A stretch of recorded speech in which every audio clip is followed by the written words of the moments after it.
اقول وباللہ التوفیق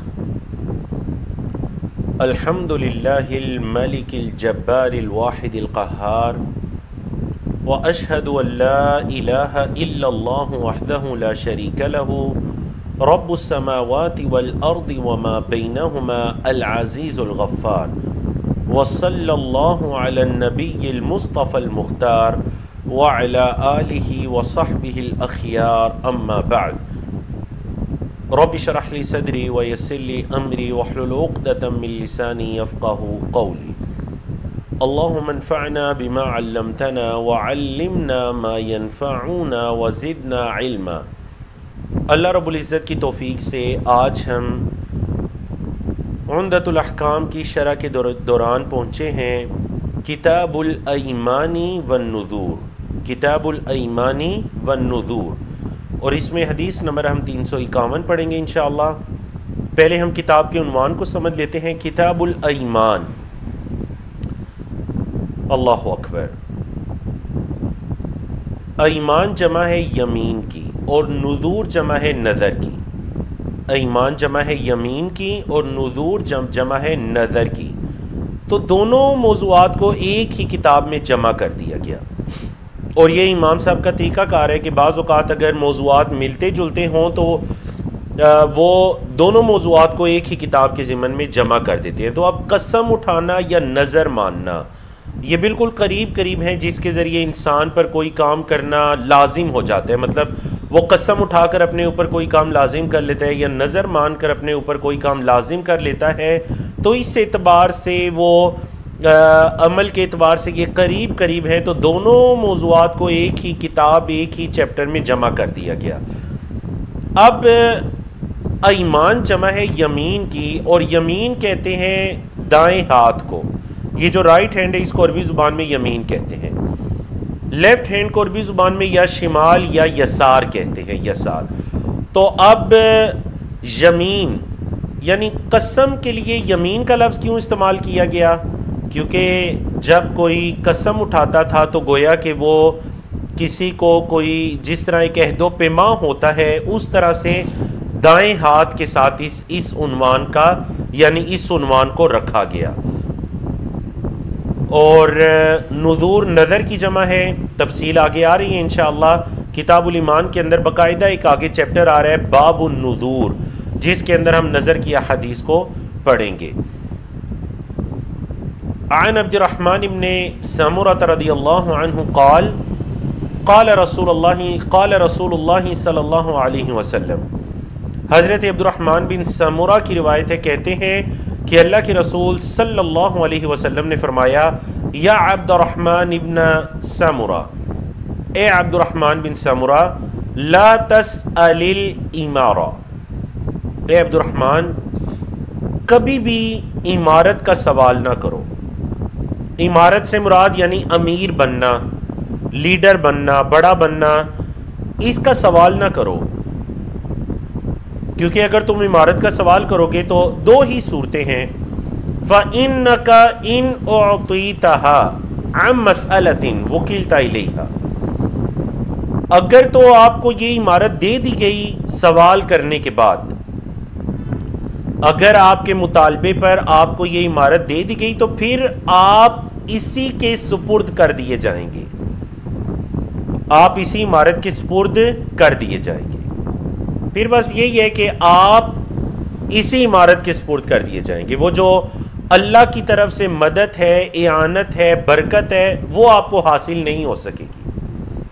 وَإِنْ أُعْطِيتَهَا عَنْ غَيْرِ مَسْأَلَةٍ أُعِنْتَ عَلَيْهَا، اور اگر آپ کو یہ عمارت دی گئی بغیر سوال کے، مطلب آپ نے مانگی نہیں، سوال نہیں کیا، اور آپ کو امیر بنا دیا گیا، عمارت دے دی گئی، تو اُعِنْتَ عَلَيْهَا، پھر آپ کی اس پر مدد کی جائے گی، پھر آپ کی اس پر مدد کی جائے گی۔ وَإِذَا حَلَفْتَ عَلَى يَمِينٍ فَرَأَيْتَهَا غَيْرَهَا خَيْرًا مِنْهَا۔ اچھا، یہ جو پہلا والا حدیث کا موضوع تھا نا، یا پہلا حصہ جو عمارت کے بارے میں تھا، یہ ہمارے موضوع سے متعلق نہیں تھا، جو ہمارا کتاب کا عنوان ہے اس سے متعلق نہیں تھا۔ لیکن بعض اوقات علماء کرام کا یہ طریقہ کار ہے کہ وہ حدیث کا صرف وہ حصہ ذکر کرتے ہیں جو چیپٹر سے متعلق ہوتا ہے، اور بعض اوقات پوری حدیث فائدے کے لیے ذکر کر دیتے ہیں۔ تو امام صاحب نے یہاں پوری حدیث ذکر کر دی، اگرچہ اس کا پہلا حصہ ہمارے موضوع سے متعلق نہیں ہے، وہ عمارت کے بارے میں ہے۔ موضوع چل رہا ہے ایمان والنذور، قسم اور نظر کا۔ تو اس سے یہ پتہ چلا کہ شریعت اسلامیہ کے اندر عہدہ مانگنا، طلب کرنا، اس کی حرص رکھنا دل کے اندر، یہ بالکل بھی درست نہیں ہے، ناپسندیدہ امر ہے۔ لیکن اب سوال یہ پیدا ہوتا ہے کہ حضرت یوسف علیہ السلام نے بھی تو اپنے لیے عہدہ مانگا تھا، اجعلنی علی خزائن الارض، مجھے وزیر مالیات، وزیر خزانہ بنا دیجئے۔ پھر خود ہی بتائے انی حفیظ، میں حفاظت کرنے والا بھی ہوں، علم رکھنے والا بھی ہوں۔ ہاں، تو یہ ایک الگ مسئلہ ہے، یہ استثنائی صورت ہے کہ اگر ایک انسان یہ دیکھتا ہے کہ اس عہدے کا یا اس عمارت کا حق ادا کرنے کی صلاحیت مجھ میں ہے، اور جس کے پاس یہ عہدہ ہے وہ اس کا بالکل بھی حق ادا نہیں کر پا رہا، تو وہ ریکویسٹ کر سکتا ہے۔ تب بھی شریعت اسلامیہ یہ نہیں کہتی کہ آپ ذرا سا کسی سے ناراض ہوں تو فوراً سے پروٹیسٹ شروع کر دیں، احتجاج شروع کر دیں، یہ کر دیں وہ کر دیں، نہیں۔ شریعت اسلامیہ اس صورت میں بھی یہ کہتی ہے کہ اگر وہ نااہل بھی ہے، اس عہدے کے قابل نہیں بھی ہے، تو پھر بھی جو سرکردہ لوگ ہیں، مجلس شورا ہے یا جو سرکردہ لوگ ہیں، آپ ان سے کہہ سکتے ہیں۔ سمجھ آ گئی جی مسئلہ؟ تو حضرت یوسف علیہ السلام کو چونکہ انہوں نے اس خواب کی تعبیر بھی کر لی تھی، اور انہیں اچھی طرح سے پتہ بھی تھا کہ آنے والے 7 سال تک یہ ہونا ہے، پھر یہ ہونا ہے، تو انہوں نے یہ ریکویسٹ کی تھی تاکہ اس پورے ملک اور علاقے کے لوگ کہیں قحط سالی کے اندر نہ چلے جائیں۔ تو ہاں، اسی صورت کے اندر بالکل جائز ہے، اس میں کوئی حرج والی بات نہیں ہے۔ سمجھ آ گیا جی؟ تو یہ یہاں پر اس مسئلے میں فرق کریں گے۔ اب حدیث کا دوسرا حصہ دیکھیے، وَإِذَا حَلَفْتَ عَلَى يَمِينٍ، یہ ہمارے موضوع سے متعلق ہے، جو کتاب کا عنوان ہے کہ جب آپ کوئی قسم اٹھائیں، فَرَأَيْتَ غَيْرَهَا خَيْرًا مِّنْهَا، اب وہ جو معاملہ جس پر آپ نے قسم اٹھائی ہے، اس کے علاوہ دوسرے معاملے میں آپ کو خیر نظر آئے۔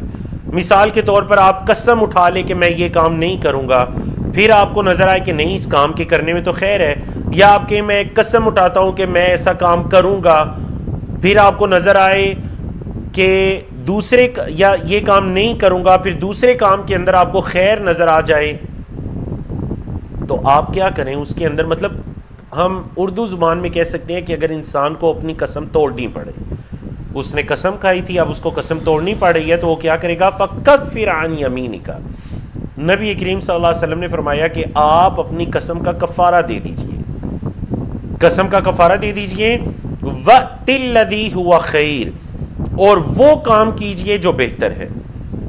قسم کا کفارہ دے دیجئے اور پھر وہ کام کیجئے جو بہتر ہے۔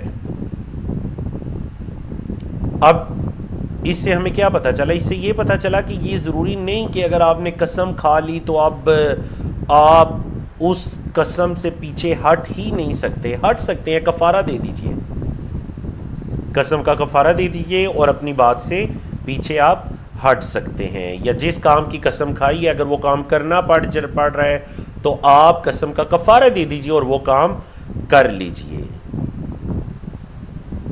بعض استثنائی صورتیں ہیں کہ وہ کام اگر غیر شرعی ہے، ان کی تفصیل آگے آ رہی ہے انشاءاللہ۔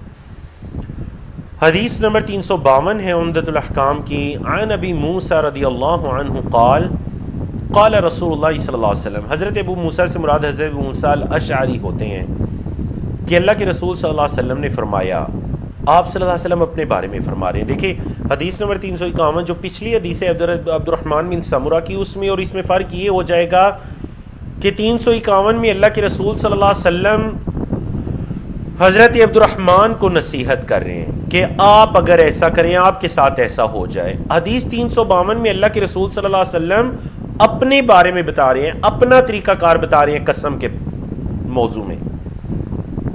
حضرت ابو موسیٰ کہتے ہیں کہ اللہ کے رسول صلی اللہ علیہ وسلم نے فرمایا، انی واللہ انشاء اللہ لا احلف علی یمین، میں بے شک میں اللہ کی قسم انشاءاللہ میں کوئی بھی قسم نہیں اٹھاتا فَأَرَى غَيْرَهَا خَيْرًا مِنْهَا، پھر میں دوسرے کام کو دیکھتا ہوں کہ وہ اس سے بہتر ہے، إِلَّا أَتَيْتُ الَّذِي هُوَ خَيْرٌ، تو میں وہ کام کرتا ہوں جس میں بہتری ہے۔ اب ایک انسان کہتا ہے کہ نہیں یہ تو میں نہیں کر سکتا، اس کی میں نے قسم اٹھائی ہے، نہیں، آپ جس میں آپ کو خیر دکھائی دے آپ وہ کام کیجئے، قسم کی فکر نہ کیجئے۔ کیوں؟ کیونکہ آپ صلی اللہ علیہ وسلم نے فرمایا وَتَحَلَّلْتُهَا، میں قسم سے حلال ہو جاتا ہوں، قسم کا کفارہ دے دیتا ہوں، میں اپنی قسم کا کفارہ دے دیتا ہوں، اور میں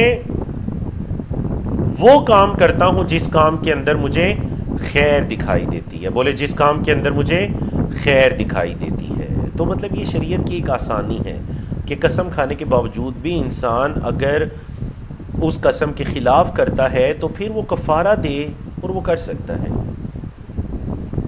حدیث 353، اس حدیث کا جو موضوع ہے وہ ہے غیر اللہ کی قسم کھانا، کیونکہ زمانہ جاہلیت کے اندر جہاں شرک ہوتا تھا، قسم میں چونکہ ایک تعظیم کا معنی ہے، آپ جب کسی کی اللہ کی آپ قسم اٹھاتے ہیں، اللہ کی قسم، تو مطلب یہ کہ آپ اللہ کو گواہ بنا رہے ہیں، آپ کا یہ ایمان ہے، اللہ سن رہا ہے، دیکھ رہا ہے، اللہ کی عظمت ہے، اللہ کی قسم اٹھا رہے ہیں کوئی کام کرنے یا نہ کرنے پر۔ یہ جو عظمت ہے یہ اللہ کے علاوہ کسی کے لائق نہیں ہے۔ بولے یہ عظمت اللہ کے علاوہ کسی کے لائق نہیں ہے، اس وجہ سے غیر اللہ کی قسم اٹھانا بھی جائز نہیں۔ دیکھیں نا آج ہم کتنے آرام سے یہ بات کر دیتے ہیں، بعض لوگوں کو یہ کہا جائے نا کہ دیکھیں آپ شرک مت کیجئے، تو وہ یہ کہتے ہیں کہ دیکھیں شرک تو وہ تھا جو مشرکین مکہ بتوں کی عبادت کرتے تھے، یا جو آج کے زمانے کے اندر جو غیر مسلم بتوں کی عبادت کرتے ہیں، ہندو وغیرہ یا دیگر لوگ، تو بس شرک تو وہ ہے، اس کے علاوہ جو مرضی کرتے رہیں کہتے ہیں یہ تو شرک نہیں ہے۔ قبر پہ سجدہ کر لیں کہیں گے یہ شرک نہیں ہے، غیر اللہ کے نام کی نظروں نیاز دے دیں یہ شرک نہیں ہے۔ وہ اسی لیے الطاف حسین حالی نے کہا تھا نا، مگر وہ کیسے یہ شعر میرے ذہن سے اس کے الفاظ نہیں کرے، مسلمانوں پہ کشادہ ہے راہیں، عبادت کریں شوق سے جس کی چاہیں، عبادت کریں شوق سے جس کی چاہیں، مسلمانوں پہ کشادہ راہیں، ایک مرتبہ اسلام قبول کر لیا جو مرضی کرتے پھر نہیں، ایسا نہیں۔ قسم، اس سے یہ پتہ چلا کہ قسم بھی ایک عبادت ہے، کیونکہ یہ اللہ کی تعظیم ہے، تو جب یہ عبادت ہے تو پھر یہ غیر اللہ کے لیے جائز نہیں ہے۔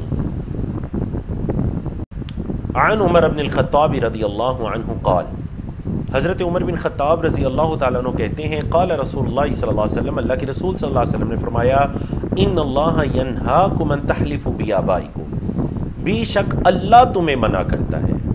اللہ کے رسول کیا فرما رہے ہیں؟ بے شک اللہ تمہیں منع کرتا ہے کہ تم اپنے باپوں کی قسم اٹھاؤ، اپنے آباء و اجداد کی قسم اٹھاؤ، اللہ تمہیں منع کرتا ہے۔ سچ بتائیے کہ آج امت کے اندر یہ بیماری ہے یا نہیں؟ ماں کی قسم، اولاد کی قسم، بیوی بچوں کی قسم، مجھے میرے اہل و عیال کی قسم، ایسا ہوتا ہے یا نہیں؟ نعوذ باللہ من ذالک۔ اللہ تمہیں منع کرتا ہے کہ تم اپنے آباء و اجداد کی قسم اٹھاؤ۔ یہ صحیح بخاری کے الفاظ ہیں، اور مسلم کے الفاظ کیا ہیں؟ فَمَنْ كَانَ حَالِفًا فَلْيَحْلِفْ بِاللَّهِ أَوْ لِيَصْمُتْ، جس نے قسم اٹھانی ہے یا اللہ کی قسم اٹھائے یا خاموش رہے۔ من کان حالفًا، جو قسم اٹھانے والا ہے، فَلْيَحْلِفْ بِاللَّهِ، وہ اللہ کی حلف اٹھائے، اللہ کی قسم اٹھائے، أَوْ لِيَصْمُتْ، یا وہ سکوت اختیار کرے، خاموش رہے، نہ قسم اٹھائے۔ اللہ اکبر۔ تو یہاں پر امر کا لفظ آ گیا، فَلْيَحْلِفْ، فعل مضارع سے پہلے یہ جو لام آیا ہے یہ لام امر ہے، فَلْيَحْلِفْ، چاہیے کہ وہ اللہ کا حلف اٹھائے، اللہ کی قسم اٹھائے، یا وہ خاموش رہے۔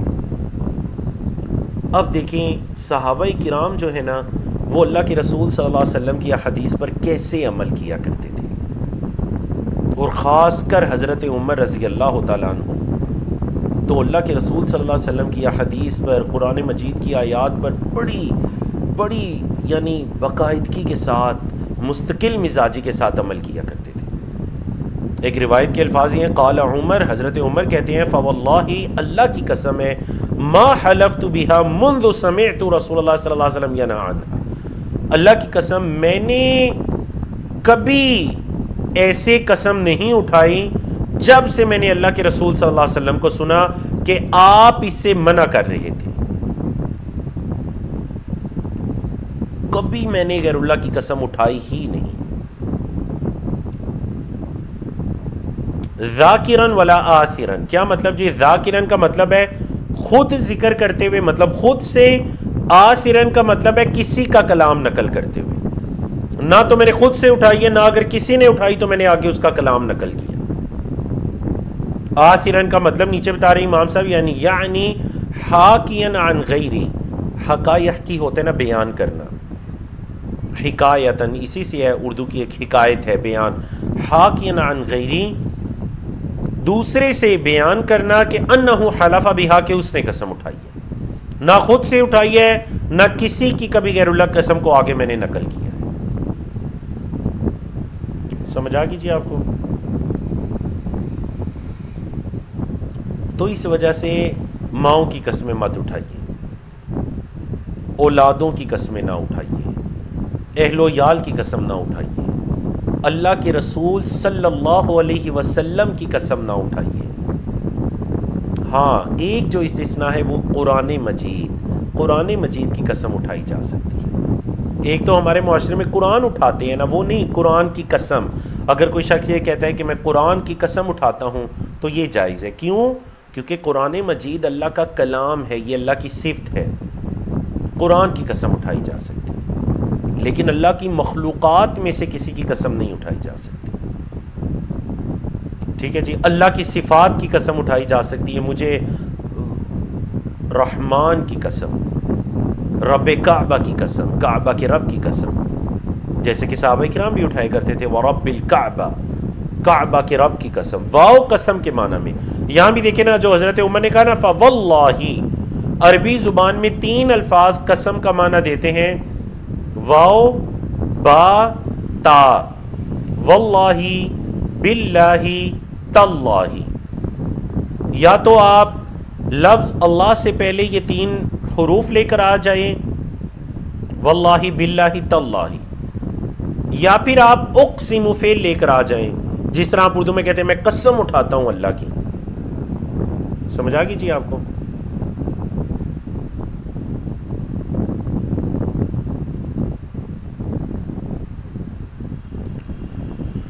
حضرت سلیمان علیہ السلام کی حدیث کی طرف چلتے ہیں۔ آپ نے کئی مرتبہ یہ واقعہ سن رکھا ہوگا، تفسیر ابن کثیر، باقی کتب کے اندر یہ واقعہ آپ نے پڑھا بھی ہوگا۔ حضرت سلیمان علیہ السلام کا یہ جو واقعہ پیش آیا تھا کہ انہوں نے جو قسم کھائی تھی، تو چلیں اس واقعے کے بارے میں کچھ پڑھتے ہیں۔ حدیث نمبر 354 ہے، حضرت ابو ہریرہ رضی اللہ تعالی عنہ کی روایت ہے، قال کہتے ہیں، قال سلیمان بن داؤد علیہ السلام، سلیمان بن داؤد علیہ السلام نے کہا، ایک مرتبہ انہوں نے کہا، لَأَطُوفَنَّ اللَّيْلَةَ عَلَى 70 امرأة، البتہ میں ضرور چکر لگاؤں گا آج کی رات میں 70 عورتوں پر، ان کی ازواج اور روایات کے مطابق کچھ ان کی لونڈیاں وغیرہ، ان کی ازواج اور کچھ ان کی لونڈیاں وغیرہ، میں 70 عورتوں کے پاس جاؤں گا، تالد کل امرأۃ منہن غلاما، ان میں سے ہر عورت ایک بچے کو جنم دے گی، یقاتل فی سبیل اللہ، وہ بچہ جب جوان ہوگا تو وہ اللہ کی راہ میں جہاد کرے گا۔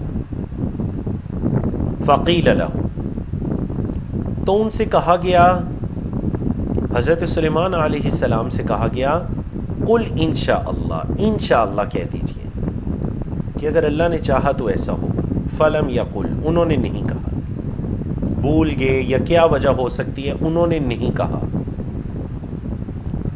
فَأَطَافَ بِهِنَّ، اب انہوں نے ان عورتوں کا چکر لگایا، ان کے پاس گئے، فلم تلد منہن الا امرأۃ واحدۃ نصف انسان، ان میں سے کسی عورت نے کچھ نہیں جنا، الا امرأۃ واحدہ، مگر ایک عورت کے، اور اس نے بھی کیا جنا؟ نصف انسان، نصف انسان جنا۔ کیا مطلب نصف انسان جنا؟ مطلب یہ ہے کہ اس نے ایک غیر مکمل بچہ جنا۔ قال، حضرت ابو ہریرہ کہتے ہیں فقال رسول اللہ صلی اللہ علیہ وسلم، تو اللہ کے رسول صلی اللہ علیہ وسلم نے فرمایا لو قال انشاءاللہ، اگر وہ انشاءاللہ کہہ دیتے نا، لم یحنث، تو پھر ان کی قسم ٹوٹتی نہ، وَكَانَ دَرَقًا لِحَاجَتِهِ، اور وہ اپنی ضرورت کو بھی پورا کرنے والے ہو جاتے، ضرورت بھی پورا ہو جاتی اور ان کی قسم بھی نہ ٹوٹتی اگر وہ انشاءاللہ کہہ دیتے۔ اب سوال یہ پیدا ہوتا ہے کہ حضرت سلیمان علیہ السلام سے کس نے یہ کہا تھا کہ انشاءاللہ کہو؟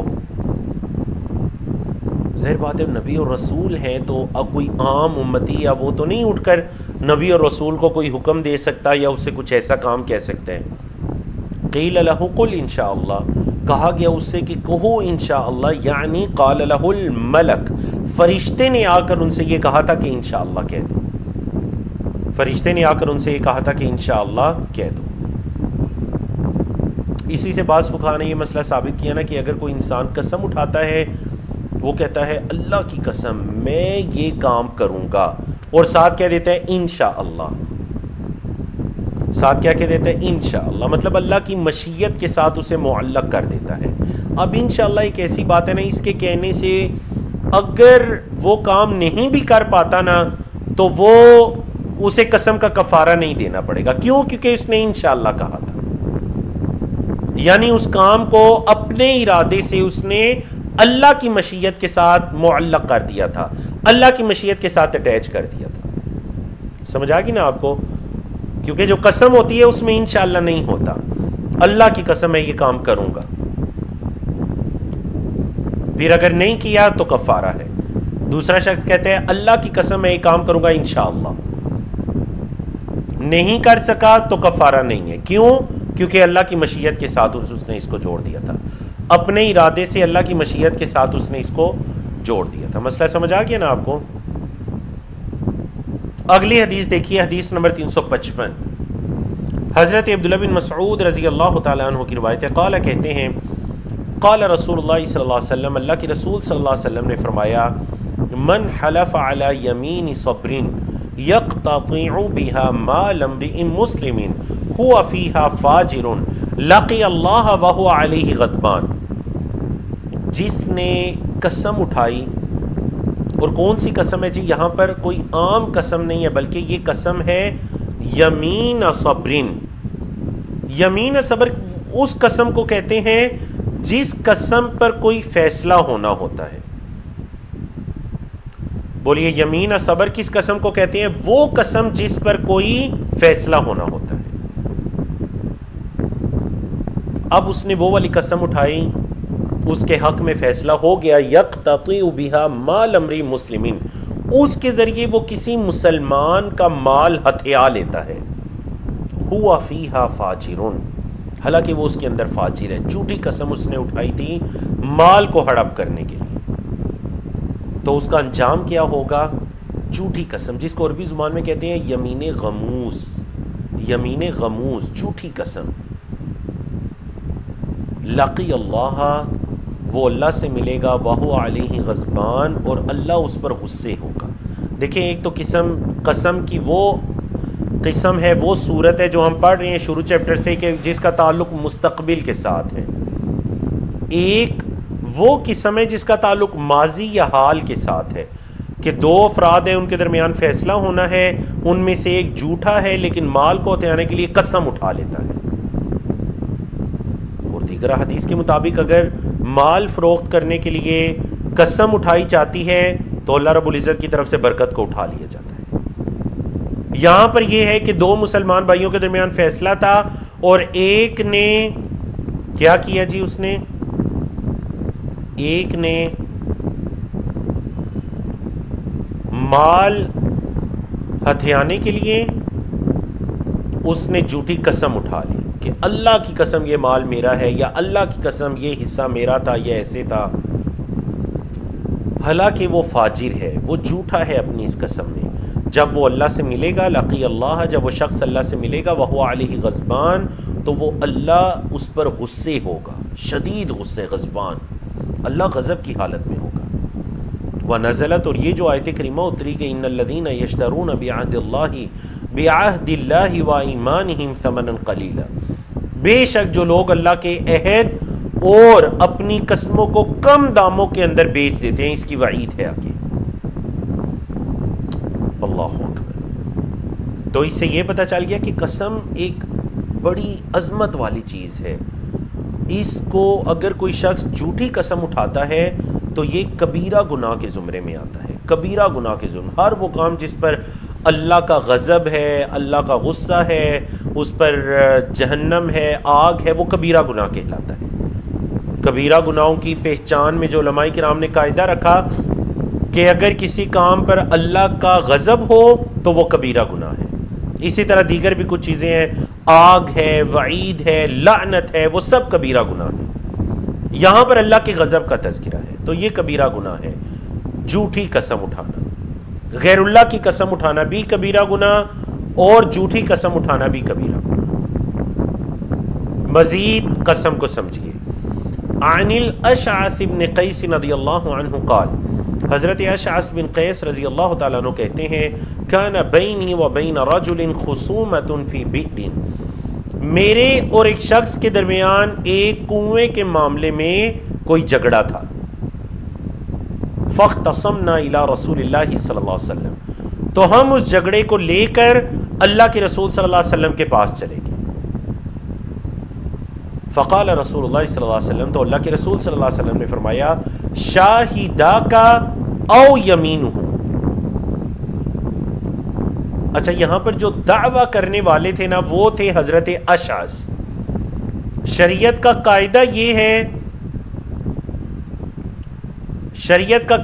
ہے کہ جو دعویٰ کرنے والا ہے وہ دلیل پیش کرے گا یا گواہ پیش کرے گا،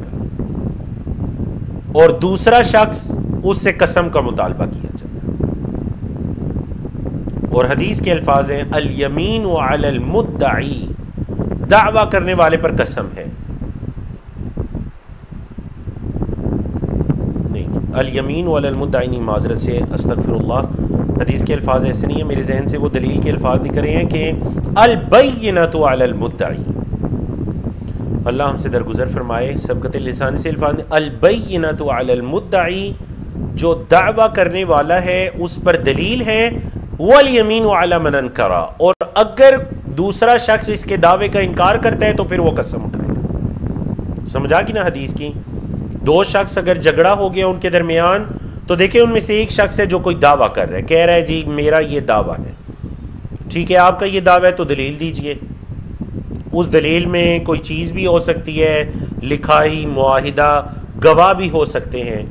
دعویٰ کرنے والے پر دلیل ہے، اور جو دوسرا ہے فریق ثانی، اس پر قسم کا اٹھانا ہے. اس سے دلیل کا مطالبہ نہیں کیا جائے گا، اس سے قسم کا مطالبہ کیا جائے گا. سمجھا کہ نا آپ کو؟ تو اب ادھر جو حضرت اشعث بن قیس تھے نا، حضرت اشعث بن قیس یہ اصل میں مدعی تھے، یہ دعویٰ کرنے والے تھے. بولے حضرت اشعث بن قیس کون تھے؟ مدعی، دعویٰ کرنے والے. تو اللہ کے رسول صلی اللہ علیہ وسلم نے ان سے کیا فرمایا؟ شاہداک او یمینہ، یا تم گواہ لے کر آؤ یا وہ قسم اٹھائے گا. قلت، میں نے کہا، حضرت اشعث کہتے ہیں میں نے کہا، اذن یحلف ولا یبالی، اے اللہ کے رسول صلی اللہ علیہ وسلم یہ تو قسم اٹھا لے گا، اسے تو کوئی پرواہ نہیں ہے. مطلب یہ کہ میرے پاس گواہ نہیں ہے، کوئی دلیل نہیں ہے، آپ اگر آپ اس پر معاملہ چھوڑیں گے تو یہ تو فوراً قسم اٹھا لے گا.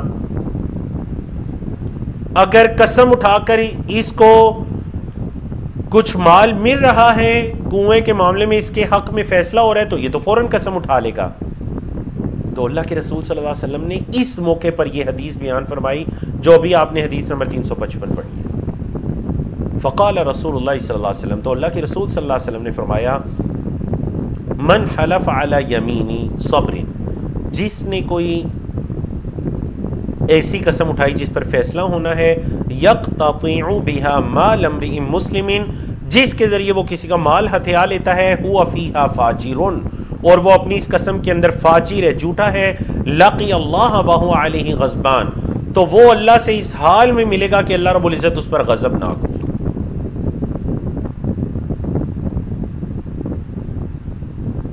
اچھا, یہاں پر پہلے بھی شاید ایک مرتبہ میں یہ بات اس دورے کے درمیان بیان کر چکا ہوں, دوبارہ کچھ لوگ نئے بھی ہوتے ہیں اور آپ کی تذکیر کے لیے بھی, کہ دیکھیں جو قرآن مجید کی آیات ہیں ان کا ہوتا ہے شان نزول یا سبب نزول. مطلب یہ جو آیت کریمہ ہے یہ اس واقعہ, ایسے واقعہ پیش آیا, اللہ رب العزت نے اس آیت کو نازل کر دیا, اسے ہم کیا کہتے ہیں جی, شان نزول یا سبب نزول. احادیث میں کچھ احادیث ایسی ہیں جن کا ہوتا ہے سبب ورود, سبب ورود, کہ آپ صلی اللہ علیہ وسلم نے یہ کیوں فرمایا. اب یہ جو آپ صلی اللہ علیہ وسلم فرمائے, جس نے جھوٹی قسم کے ذریعے دوسرے مسلمان کا مال ہتھیا لیا اور وہ اپنی قسم میں جھوٹا تھا, وہ اللہ سے اس حال میں ملے گا کہ اللہ رب العزت اس پر غضبناک ہوگا. یہ آپ صلی اللہ علیہ وسلم نے اس لیے فرمایا تھا کہ حضرت اشعث بن قیس اور ایک شخص کے درمیان جھگڑا ہو گیا تھا. جب ان کی بات آگے گئی, حضرت اشعث نے ایسے کہا, اس موقع پر اللہ کے رسول صلی اللہ علیہ وسلم نے ایسے فرمایا. سمجھا گی نا آپ کو واقعے کی. تو یہ شریعت کا قاعدہ ہے جی, دعویٰ کرنے والا دلیل دے گا. مطلب کبھی آپ کو بھی اللہ یہ موقع عطا کرتے ہیں کہ کوئی دو شخص اپنا اختلاف لے کر آپ کے پاس آ جاتے ہیں, تو ان میں سے جو شخص دعویٰ کر رہا ہے وہ دلیل دے گا. ایک کے پاس دلیل نہیں ہے, پھر دوسرا بھی, اگر بعض اوقات تیسرا ہوتا ہے نا کہ دونوں شخص ہی دعویٰ کر رہے ہوتے ہیں, تو پھر دیکھا جائے گا کہ ان دونوں مدعیان میں سے کس کے پاس دلیل ہے, اس دلیل کی بنیاد پر فیصلہ کیا جائے گا. دلیل کے پھر آگے مختلف صورتیں ہیں, گواہ بھی ہو سکتے ہیں, لکھائی بھی ہو سکتی ہے. جدید دور کے اندر جو CCTV فوٹیج وغیرہ ہے وہ بھی اس کو 100% تو دلیل نہیں تصور کیا جائے گا, لیکن اس کو بطور شواہد ضرور دیکھا جائے گا. فرنزینٹک جو اس کی رپورٹ وغیرہ ہوتی ہے اس کو دیکھ کر, یا قاضی اچھی طرح سے حالات و واقعات ہر چیز کا جائزہ لینے کے بعد اگر وہ اس کی بنیاد پر بھی فیصلہ کرتے ہیں تو اس کو بھی دیکھا جا سکتا ہے.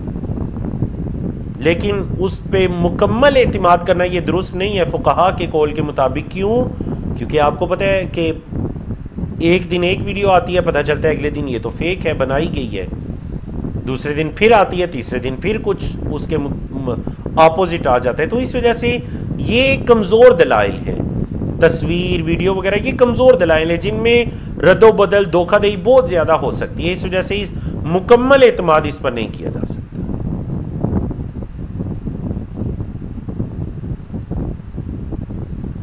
حدیث 357 کی طرف چلتے ہیں. حضرت ثابت بن الضحاک الانصاری رضی اللہ تعالیٰ عنہ کی روایت ہے, انہو بایع رسول اللہ صلی اللہ علیہ وسلم تحت الشجرہ, کہ حضرت ثابت بن ضحاک نے اللہ کے رسول صلی اللہ علیہ وسلم کی بیعت کی درخت کے نیچے. وَأَنَّ رسول اللہ صلی اللہ علیہ وسلم قال, اور اللہ کے رسول صلی اللہ علیہ وسلم نے فرمایا. بعض اوقات نہ صحابہ کرام کی حدیث کو بیان کرتے ہوئے ان کا تعارف بھی کروا دیا جاتا ہے. کہا جاتا ہے من اہل بدرین, کہ یہ جو صحابی ہیں نا یہ اہل بدر میں سے ہیں, یہ وہ 313 صحابہ میں سے ایک ہے. کہا جاتا ہے بعض اوقات کہ یہ اللہ کے رسول صلی اللہ علیہ وسلم کے ساتھ تمام غزوات میں شریک رہے. کبھی کہا جاتا ہے کہ یہ بیعت رضوان والے صحابہ میں سے ہیں, وہ جو 1400 صحابہ جنہوں نے بیعت کی تھی یہ ان میں سے ہے. اللہ اکبر. وَأَنَّ رسول اللہ صلی اللہ علیہ وسلم قال, اور یہ کہ اللہ کے رسول صلی اللہ علیہ وسلم نے فرمایا, من حلف علی یمین بملت غیر الاسلام کاذبا متعمدا فهو كما قال. جس نے, اچھا بھی اس حدیث کے اندر 3 مسئلے بیان ہو رہے ہیں, 3 مسئلے. پہلا مسئلہ یہ بیان ہو رہا ہے کہ جس نے کوئی قسم اٹھائی بملت غیر الاسلام، اسلام کے علاوہ کسی اور ملت کی، مطلب اس نے یہ کہا کہ اللہ کی قسم میں مسلمان نہیں ہوں، یا میں فلاں ملت سے ہوں، یا میں عیسائی ہوں، یہودی ہوں، میں ہندو ہوں، جس نے قسم اٹھائی اسلام کے علاوہ کسی اور ملت پر کاذباً، جھوٹ بولتے ہوئے، چاہے جھوٹی قسم کیوں نہ ہو، لیکن متعمداً، جان بوجھ کر، فَهُوَ كَمَا قَالَ، تو پھر وہ وہی ہے جو اس نے کہا. بولے پھر وہ وہی ہے جو اس نے کہا.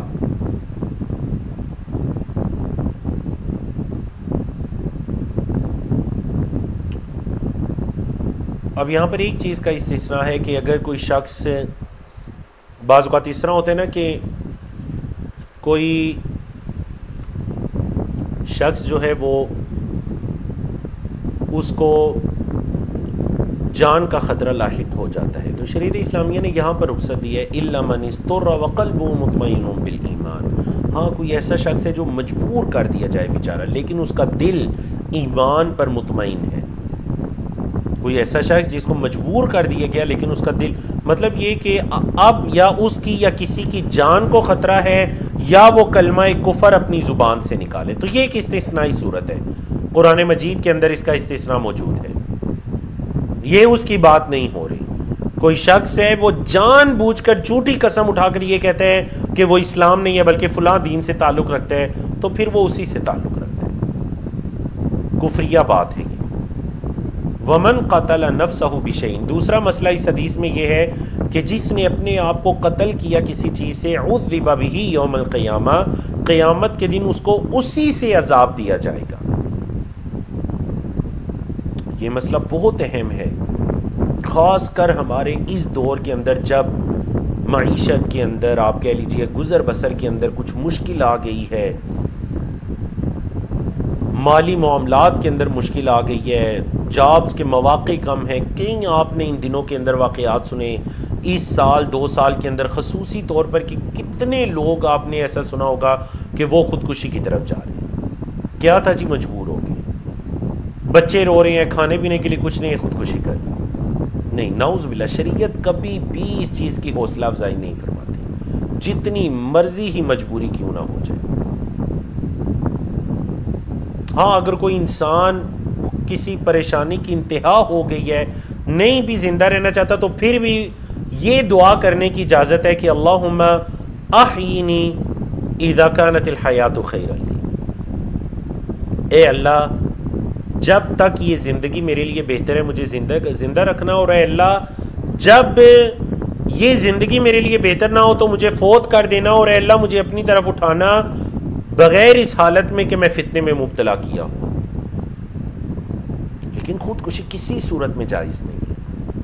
تو فرمایا جو اپنے آپ کو کسی چیز سے نقصان دے گا، مثلاً اگر کوئی ڈوب کر خودکشی کر لیتا ہے، کرنٹ کے ذریعے خودکشی کر لیتا ہے، عذب بہ یوم القیامہ، قیامت کے دن اس کو اسی چیز سے عذاب دیا جائے گا. ابھی یہ کوئی زیادہ دور کی بات نہیں، میرا خیال ہے کوئی 3 یا 4 دن قبل کی بات ہے کہ والد صاحب ہیں، ان کے گھر کے قریب ایک شخص نے خودکشی کا ارادہ کیا، تو اس نے بجلی والے کھمبے پر چڑھا اور چڑھ کر اس نے تاروں کو پکڑا، اور وہیں پر اب پتہ چلا وہ کوئی مسائل تھے، کوئی تنگ دست تھا. شریعت کبھی بھی یہ نہیں کہتی کہ تنگ دستی کے اندر آپ کسی ایسے حرام راستے کی طرف چلے جائیں، کبیرہ گناہ کی طرف چلے جائیں. اس سے بہتر یہ جو دنیا کے اندر آزمائش یا سخت حالات گزرے ہیں، یہ بہتر ہے. اور یاد رکھیے گا نبی کریم صلی اللہ علیہ وسلم کے گھر میں بھی 3 دن تک چولہا نہیں جلتا تھا. کبھی ام المؤمنین حضرت عائشہ فرماتی ہے کبھی ایسا نہیں ہوا کہ 3 دن تک لگاتار چولہا جلا، کوئی مسئلہ نہیں. آپ صلی اللہ علیہ وسلم کی کل جائیداد کمرے کے اندر داخل ہو، ام المؤمنین حضرت عائشہ، ایک تکیہ ہے، ایک چٹائی ہے، ایک پیالہ ہے، چند چادریں ہیں، پردہ ہے لٹکانے والا، بس یہ چیزیں ہیں. کل مال دولت یہ ہے. کیونکہ اصل میں نا سوچ بدل گئی ہے. آپ صلی اللہ علیہ وسلم کے زمانے میں یا صحابہ کرام کے دور کے اندر جو مطمع نظر تھا نا، وہ دنیا کبھی بھی نہیں تھا. مطمع نظر آخرت تھا. تو دنیا جیسی بھی ہے بس گزارنی ہے مسافر کی طرح. کن فی الدنیا کأنک عابر سبیل، دنیا میں ایسے ہو جائیے جیسے آپ کوئی راستے سے گزرنے والے ہیں. اب دیکھیں نا، سفر کے دوران کوئی مشکل آ جاتی ہے تو انسان کیا وہیں اسی کی پریشانی لے کر اپنی زندگی گزار دیتا ہے؟ نہیں، وہ کہتے ہیں سفر ہے، گزر جائے گا، چلیں ہم آگے پہنچ جائیں گے، گھر پہنچ جائیں گے، ٹھیک ہے، سکون ہو جائے گا. تو یہ سوچا کریں کوئی پریشانی آ بھی جائے تو بس آگے پہنچ جائیں گے. اصل گھر تو وہ ہے، اصل ٹھکانہ تو وہ ہے ادھر، یہ تو ہم گزر رہے ہیں. کوئی آدھا گزر چکے ہیں اس راستے میں، ایسے ہی ہے جی، کوئی ابتدا میں ہے، کوئی وسط میں ہے، کوئی انتہا میں ہے، گزرنا سب نے ہے. اللہ اکبر. اور تیسری چیز جو اس حدیث میں بیان کی گئی وہ یہ ہے کہ وَلَيْسَ عَلَى رَجُلٍ نَظْرٌ فِي مَا لَا يَمْلِكُ، اور اس بندے پر کوئی نظر نہیں ہے جس کی وہ ملکیت نہیں رکھتا. بندے پر کوئی ایسی نظر نہیں ہے جس کی مثال کے طور پر ایک شخص یہ نظر مان لیتا ہے کہ جی میں 1 کروڑ روپیہ اللہ کی راہ میں خرچ کرنے کی نظر مانتا ہوں، اور اس کی جیب میں 1000 روپیہ بھی نہیں ہے. تو جس چیز کی وہ ملکیت نہیں رکھتا، مطلب اس کے اختیار میں نہیں ہے، اس کی استطاعت میں نہیں ہے، اگر اس نے مان بھی لی نظر تو اس پر کوئی نظر نہیں ہے. نظر تو اس کی ہوتی ہے جس کا وہ اختیار رکھتا ہے، استطاعت رکھتا ہے، کوئی کام کرنا ہے، کچھ خرچ کرنا ہے، یا جو بھی چیز ہے، نظر وہ اس کی ہے جس کی وہ طاقت، استطاعت، ملکیت رکھتا ہے.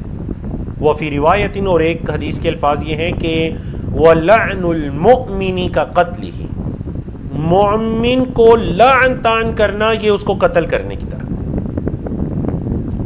تو کسی کو لعن تان کرنا اس کو کوئی معمولی چیز نہ سمجھیے. لعن تان کرنا ایسے ہی ہے جیسے کسی کو قتل کر دینا. وفی روایت، اور ایک روایت یہ ہے کہ من ادعى دعوى كاذبة ليتكثر بها لم يزده الله الا قلة، جس نے کوئی جھوٹا دعویٰ کیا جس کے ذریعے وہ اپنے مال کو اور زیادہ کرے گا، کثرت کرے گا، تاکہ وہ اس دعوے کے ذریعے کسی کا مال ہتھیا لے. آپ صلی اللہ علیہ وسلم فرما دیا لم یزدہ اللہ الا قلہ، اللہ رب العزت اس کو کم ہی کرے گا، اس کو زیادہ نہیں کرے گا. اللہ جس نے کوئی ایسا جھوٹا دعویٰ کیا جس کے ذریعے وہ اپنے حق میں فیصلہ کروا لے، اپنے مال میں اضافہ کروا لے، تو اللہ رب العزت اس کو قلت کے اندر ہی اضافہ کرے گا. یہ مت سمجھے کہ جھوٹ بول کر مال لے لینے سے اس کے مال میں اضافہ ہو جائے گا. دیکھیں نا کہ نبی کریم صلی اللہ علیہ وسلم سے سچی بات کسی کی ہو سکتی ہے. آپ صلی اللہ علیہ وسلم کی بات، آپ صادق اور امین، آپ اللہ کے رسول، گویا کہ ایک فیصلہ فرما دیا کہ دعویٰ کر کے مال ہتھیا لیا، حالانکہ وہ اس کا حق نہیں رکھتا، اس کا مال کم ہی ہوگا. وہ یہ نہ سمجھے کہ اس کا مال زیادہ ہو جائے گا. اللہ اکبر. باب النظر کی طرف آتے ہیں. حدیث نمبر 358 حضرت عمر بن خطاب رضی اللہ تعالیٰ عنہ کی روایت ہے. قال کہتے ہیں قلت یا رسول اللہ، میں نے کہا اللہ کے رسول صلی اللہ علیہ وسلم، انی کنت نذرت فی الجاہلیہ ان اعتکف لیلۃ، کہتے ہیں اللہ کے رسول صلی اللہ علیہ وسلم میں نے یہ نظر مانی تھی زمانہ جاہلیت میں. کیا مطلب زمانہ جاہلیت میں؟ مطلب اسلام سے قبل کا زمانہ. میں نے اس میں یہ نظر مانی تھی کہ میں 1 رات اعتکاف بیٹھوں گا. وفی روایت، اور ایک حدیث کے الفاظ یہ ہیں یومن، دن، 1 دن میں اعتکاف بیٹھوں گا، فی المسجد الحرام، مسجد حرام میں. قال، تو آپ صلی اللہ علیہ وسلم نے فرمایا فَأَوْفِ بِنَذْرِكَ، جاؤ جا کر عمر اپنی نظر کو پورا کرو. عمر جاؤ جا کر اپنی نظر کو پورا کرو. اللہ سمجھ آ گئی نا آپ کو؟ تو یہ حضرت عمر بن خطاب رضی اللہ تعالیٰ عنہ کی روایت ہے. تو اس سے یہ پتہ چلا کہ ایک انسان اگر کفر کی حالت میں ہو اور وہ کوئی نظر مان لے تو اسلام لانے سے وہ یہ نہیں کہ اب وہ نظر معاف ہوگی ہے جو اسلام سے پہلے کی تھی.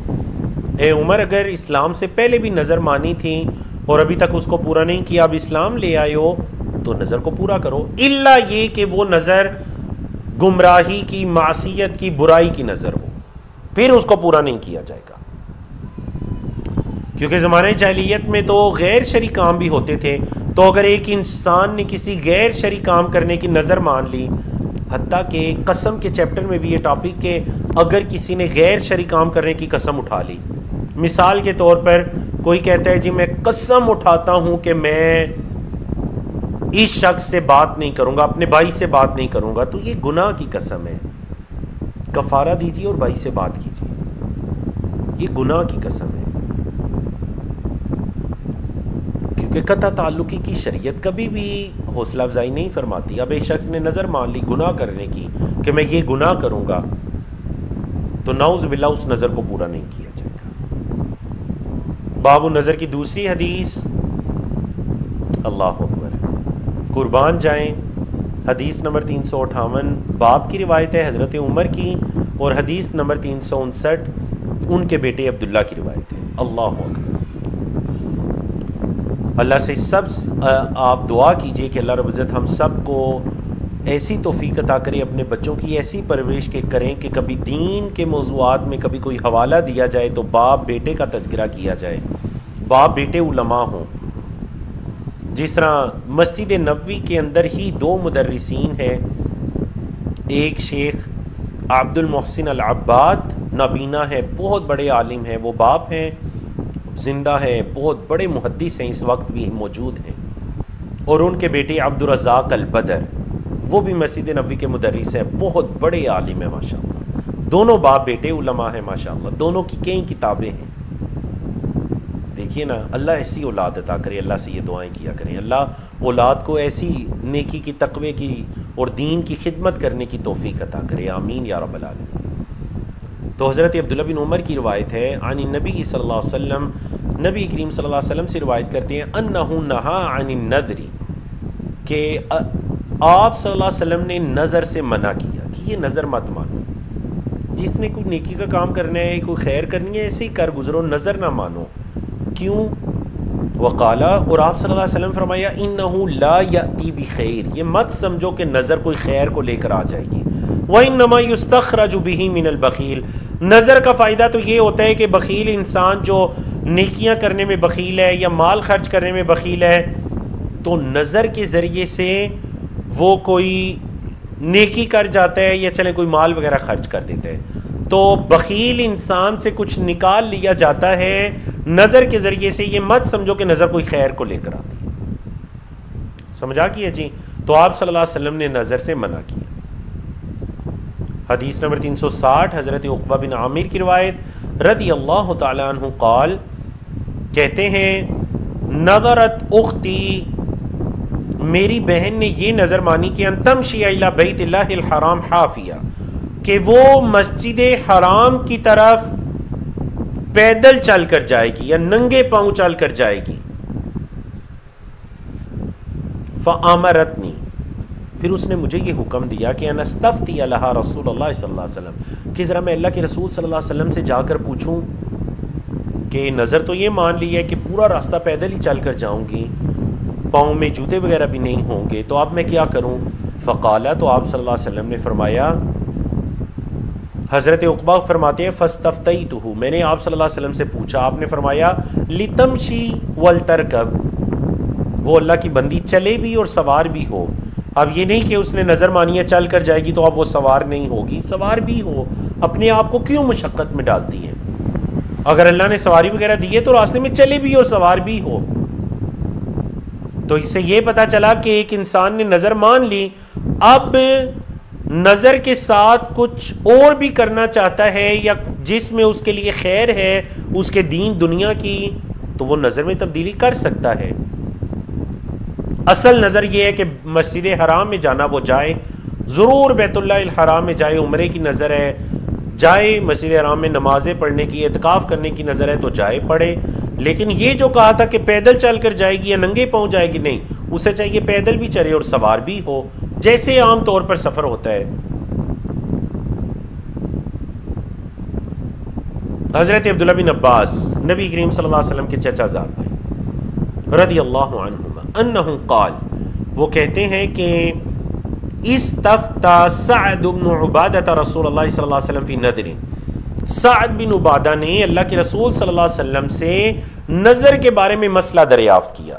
کان علی امہ، جو ان کی والدہ پر تھی، توفیت قبل ان تقضیہ، جو کہ فوت ہو گئی تھیں اس سے پہلے کہ وہ اس نظر کو پورا کرتی.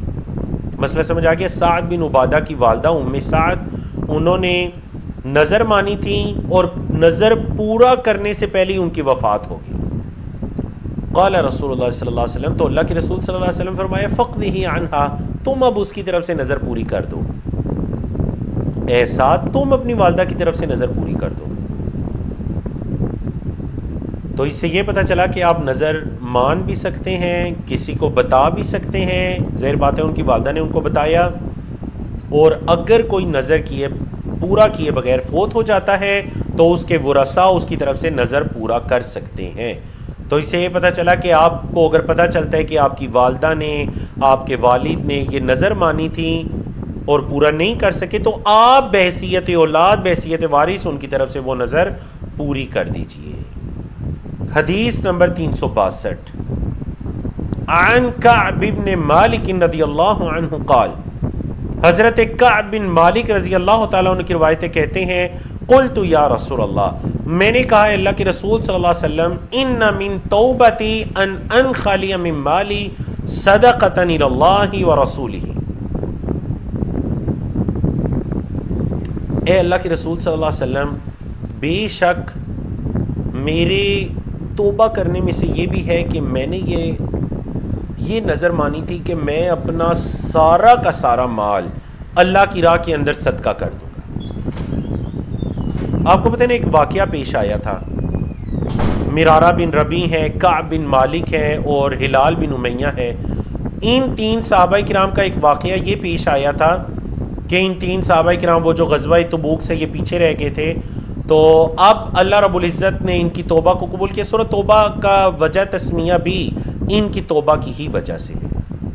سورۃ توبہ کا نام بھی انہی تین صحابہ کی توبہ کی وجہ سے رکھا گیا.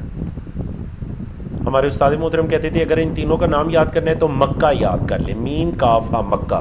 میم سے مرارہ بن ربیع، کاف سے کعب بن مالک اور ہا سے ہلال بن امیہ. یہ تین صحابہ تھے. وعلی الثلاثۃ الذین خلفوا.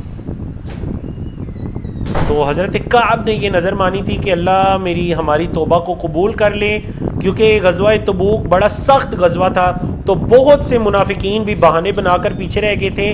یہ تین صحابہ کرام کسی بہانے، مطلب کسی نعوذ باللہ منافقت یا نفاق کی وجہ سے پیچھے نہیں رہے تھے، بلکہ یہ اپنی کچھ سستی کی وجہ سے پیچھے رہ گئے تھے.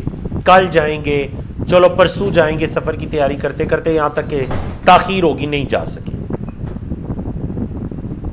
تو اللہ نے ان تینوں کی توبہ کو قبول کیا.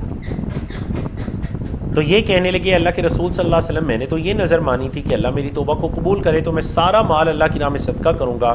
تو اللہ کے رسول صلی اللہ علیہ وسلم نے فرمایا امسک علیک بعض مالک. اے کعب، ٹھیک ہے نظر مان لی اگر سارا مال، تو پھر کچھ مال اپنے پاس باقی بھی رکھو. فہو خیر لک، وہ آپ کے لیے بہتر ہے. تو اسے یہ پتہ چلا کہ نظر کے اندر تبدیلی کی جا سکتی ہے، جس طرح کہ اسے پچھلی حدیث سے بھی پتہ چلا. بارک اللہ فیکم. تو الحمدللہ اللہ کی توفیق سے ہم نے اپنے اس سیشن کو مکمل کیا. آنے والی کلاس میں انشاءاللہ ہمارا جو چیپٹر شروع ہو رہا ہے وہ ہے باب القضاء. وہ ہے باب القضاء. قضاء کے اندر انشاءاللہ مختلف طرح کے فیصلے ہیں، تو ہم باب القضاء کو اللہ کی توفیق سے پڑھیں گے انشاءاللہ العزیز.